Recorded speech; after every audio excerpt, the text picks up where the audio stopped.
اعوذ باللہ من الشیطان الرجیم بسم اللہ الرحمن الرحیم السلام علیکم ورحمۃ اللہ وبرکاتہ۔ قرآن کے حفظ کرنے کی فضیلت بہت زیادہ ہے اور حافظ قرآن کے لیے جنت میں بہت ہی بلند درجات رکھے گئے ہیں۔ رسول اللہ صلی اللہ علیہ وسلم نے فرمایا، بلا شک و شبہ بوڑھے مسلمان اور صاحب قرآن کی عزت کرنا لازم ہے۔ ایسا صاحب قرآن جو اس میں غلط اور تقصیر سے بچتا ہو، کہ انہیں اس کو قرآن کا علم دیا گیا، وہ حافظ قرآن ہے اور قرآن کا ماہر بھی ہے، تو نہ وہ اس میں غلط کرتا ہے یعنی اپنی طرف سے اضافے کرتا ہے، اور نہ ہی تقصیر کرتا ہے یعنی کہ کمی کرتا ہے۔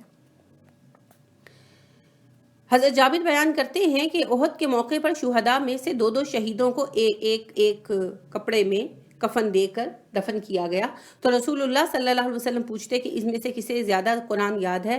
جس کا صحابہ کہتے زیادہ یاد ہے تو اسے قبلہ رخ آگے رکھا جاتا، ٹھیک ہے، اسے آگے بڑھا دیتے اور دوسرے کو پیچھے رکھتے اور فرماتے جاتے کہ میں ان لوگوں پر گواہ ہوں۔ ام عائشہ بیان کرتی ہیں کہ رسول اللہ صلی اللہ علیہ وآلہ وسلم نے فرمایا، قرآن پاک کا ماہر شخص اور جو اس کا حافظ بھی ہو، معزز لکھنے والے فرشتوں کے ساتھ ہوگا۔ تو اب دیکھیے کہ قرآن مجید کا حفظ جو ہے وہ معزز ترین فرشتوں کے ساتھ ہمیں جمع کرنے والا ہے، اور مزید یہ کہ آپ دیکھیے کہ شہداء کی بھی تدفین میں آپ صلی اللہ علیہ وسلم نے اس بات کا خیال رکھا کہ جو حافظ ہے، جس کو زیادہ قرآن یاد ہے، وہ آگے ہو۔ اسی طرح آپ صلی اللہ علیہ وسلم کسی جماعت کا امیر مقرر کرتے تو جس کو زیادہ قرآن یاد ہوتا اسی کو مقرر فرماتے تھے۔ امام بھی نماز میں وہی بنایا جائے گا جس سے زیادہ قرآن یاد ہو۔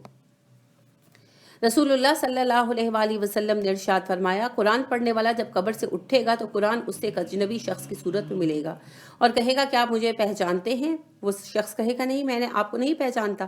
قرآن کہے گا، میں آپ کا ساتھی ہوں، قرآن جس نے آپ کو دن میں بھوکا پیاسا رکھا اور رات کو بیدار رکھا۔ ہر تاجر اپنی تجارت کے پیچھے تھا، لیکن آپ سب تجارتیں چھوڑے میرے پیچھے تھے۔ اب اسے ملک دائیں ہاتھ میں دیا جائے گا، خلد اس کو بائیں ہاتھ میں دیا جائے گا، ٹھیک ہے نا۔ خلد آپ کو پتہ ہے جنت کے ایک درجے کا نام ہے۔ اس کے سر پر وقار کا تاج رکھا جائے گا، اس کے والدین کو ایسے قیمتی حلے یعنی لباس پہنائے جائیں گے کہ ساری دنیا والے مل کر بھی اس لباس کی قیمت ادا نہ کر سکیں۔ وہ والدین اذراہ تعجب پوچھیں گے کہ یہ عمدہ اور قیمتی حلے ہمیں کس وجہ سے پہنائے گئے؟ تو جواب دیا جائے گا کہ تمہارے بچے کے قرآن پڑھنے کی وجہ سے۔ پھر کہا جائے گا کہ قرآن پڑھتا جا اور جنت کے درجے اور بالا خانے چڑھتا جا۔ چنانچہ وہ پڑھتا جائے گا اور جنت کے درجے چڑھتا جائے گا، خواہ جلدی جلدی پڑھے یا ترتیل سے، جہاں وہ ٹھہرے گا یعنی ختم کر کے رکے گا وہی اس کا مقام ہوگا۔ تو اب دیکھیے کہ حافظ جو بنتے ہیں بچے، ان کے حفظ میں ظاہر والدین کی مشقت شامل ہوتی ہے، لیکن اس کے لیے ضروری ہے کہ بعد میں وہ حفظ کرنے کے بعد اس کو پڑھتا بھی رہے اور اس پر عمل بھی کرے، ورنہ دوسری صورت میں تو پھر سزائیں ہیں نا۔ ابو ہریرہ سے روایت ہے کہ رسول اللہ صلی اللہ علیہ وآلہ وسلم نے فرمایا، روز قیامت قرآن آ کر کہے گا، اے میرے رب، اس حافظ قرآن کو زیور پہنائیے، چنانچہ اسے عزت کا تاج پہنایا جائے گا۔ پھر وہ کہے گا، اے میرے رب، اسے مزید عطا کیجیے، چنانچہ اسے عزت کا لباس پہنایا جائے گا۔ پھر وہ کہے گا، اے میرے رب، اس سے راضی ہو جائیے، اللہ اس سے راضی ہو جائیں گے۔ پھر قرآن کے اس حافظ سے کہا جائے گا کہ پڑھتا جا اور چڑھتا جا، پھر ہر آیت کے بدلے میں اس کی نیکیاں بڑھا دی جائیں گی۔ عبداللہ بن عمر کہتے ہیں کہ رسول اللہ صلی اللہ علیہ وسلم نے فرمایا، صاحب قرآن سے کہا جائے گا، تم قرآن کی تلاوت کرتے جاؤ اور جنت کے درجات پہ بلند ہوتے جاؤ، اور اسی طرح آہستہ آہستہ قرآن کی تلاوت کرتے جاؤ جیسے آہستہ آہستہ دنیا میں کیا کرتے تھے۔ تمہارا مقام وہ ہے جہاں تم اپنی آخری آیت کی تلاوت کرو گے۔ آہستہ پڑھنے سے کیا مراد ہے؟ ترتیل سے پڑھنا۔ یہ بھی نہیں ہے کہ آپ پڑھیں الحمد للہ، یہ نہیں آہستہ پڑھنا۔ اور یہ جو عرف عام میں لوگ پڑھ دیتے ہیں الحمد للہ رب العالمین الرحمن الرحیم مالک یوم الدین، یہ بھی درست طریقہ نہیں ہے۔ ترتیل کے ساتھ پڑھنا۔ ترتیل کیا ہے؟ قرآن کی ہر آیت کو اس کا پورا حق دیتے ہوئے، جہاں رکنا ہے رکیں، جہاں لمبا کرنا ہے لمبا کریں، جہاں وقفہ ہے وقفہ کریں، جہاں سکتہ ہے سکتہ کریں، جہاں ملانا ہے ملائیں، جہاں وقف ہے وقف کریں، اور اطمینان سے پڑھیں، آیات پر غور کرتے جائیں، ٹھیک ہے۔ اور جہاں عذاب کی آیتیں آئیں پناہ مانگے، جہاں جنت کی آئیں جنت کی دعائیں کریں، جہاں اللہ کا فضل کا ذکر ہو اللہ سے فضل مانگے، جہاں اللہ کے غضب کا ذکر ہو پناہ طلب کریں۔ اس طرح فہم کے ساتھ پڑھیں، اور انشاءاللہ اسی کا یہ ترتیل ہے، تو انشاءاللہ اس کا اجر یہی ہے جو بیان کیا گیا۔ تو قرآن مجید کو پڑھتے ہوئے وہ بندہ پڑھتا جائے گا یہاں تک کہ جب وہ اپنی قرآن کو ختم کرے گا جہاں پر، وہیں پر اس کا مقام ہوگا. تو یہ تو اپنی اپنی ترتیل پر ہے، کون کتنی ترتیل سے پڑھتا ہے، کتنی عمدگی سے پڑھتا ہے.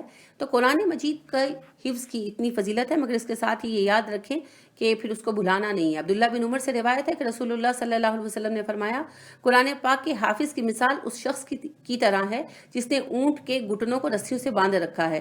اگر وہ نگرانی رکھے گا تو انہیں روکے رکھے گا، اگر چھوڑ دے گا تو وہ بھاگ جائیں گے. یعنی قرآن مجید اگر پڑھتے رہیں گے تو یاد رہے گا، چھوڑ دیں گے تو بھول جائے گا. ابو موسیٰ اشعری کہتے ہیں رسول اللہ صلی اللہ علیہ وسلم نے فرمایا، قرآن کریم کا خیال رکھو، اس ذات کی قسم جس کے ہاتھ میں میری جان ہے، اونٹ رسی کھل جانے کے بعد اتنی تیزی سے نہیں بھاگتا جس قدر تیزی سے قرآن سینوں سے نکل بھاگتا ہے. کہ یعنی جب پڑھنا چھوڑ دیتے ہیں تو بھول جاتا ہے. تو آپ صلی اللہ علیہ وسلم نے بیان کیا، سمرہ بن جندب اس حدیث کے راوی ہیں، کہ آپ نے بتایا کہ میں نے دیکھا ایک ایسا شخص جس کا سر پتھر سے کچلا جا رہا تھا. وہ قرآن کا حافظ تھا مگر وہ قرآن سے غافل ہو گیا اور فرض نماز پڑھے بغیر ہی سو جایا کرتا تھا. یعنی تہجد، اصل میں تو قرآن تہجد کو طویل کرنے کے لیے بنیادی طور پر پڑھنے کا کہا گیا، کہ رسول اللہ صلی اللہ علیہ وسلم نے کہا قرآن یاد کرو تاکہ تم قیام اللیل کو طویل کر سکو. تو قیام اللیل تو ایک طرف رہ گیا، وہ عشاء کی نماز بھی نہیں پڑھتا تھا. اللہ رب کریم ہم پر رحم کرے. تو قرآن سے غافل ہو جانے والا جو ہے وہ پھر روز قیامت سزا پائے گا نا. عبداللہ بن مسعود کی روایت ہے کہ رسول اللہ صلی اللہ علیہ وسلم نے فرمایا کہ کسی شخص کا یہ کہنا کہ میں فلاں فلاں آیت بھول گیا بہت ہی برا ہے، بلکہ یہ وہ یوں کہے کہ اسے فلاں فلاں آیت بلا دی گئی. یعنی بلا دی گئی سے مراد یہ نہیں ہے کہ وہ اللہ کا حکم تھا، مطلب یہ کہ وہ بہت ہی بری بات ہے، اتنی معیوب بات ہے کہ کہنی ہی نہیں چاہیے. تو اصل بات یوں ہے کہ قرآن مجید جب یاد کریں تو پھر اس کی ذمہ داری اٹھائیں. یہ ایک بہت بڑی امانت ہے جو آپ نے وصول کی، تو اس کا درجہ بہت بڑا ہے. اب اگر اس درجے کو جب حاصل کرنے کی کوشش کی تو پھر اس کوشش میں تساہل کی سزا بھی بڑی ہوگی نا. جتنا عہدہ بڑا ہوتا ہے اتنی ذمہ داری بھی بڑی ہوتی. تو بڑے رتبے پانے کے لیے کوشش بھی کرنی پڑتی ہے. آپ تھرڈ کلاس کا ٹکٹ خرید کر فرسٹ کلاس میں سفر نہیں نہ کر سکتے. دنیا میں بھی یہی اصول ہے نا، تو پھر آخرت میں بھی یہی اصول ہے. لہٰذا حفظ قرآن کا بہت مقام ہے، لیکن اس کی حفاظت بھی بہت ضروری ہے. اللہ رب کریم ہمیں امانتیں سنبھالنے کی توفیق عطا کرے اور ہمارے دلوں کو قرآن کے لیے کھول دے. آمین. سبحانک اللہم و بحمدک ونشہد ان لا الہ الا انت ونستغفرک ونتوب الیک. السلام علیکم ورحمۃ اللہ وبرکاتہ.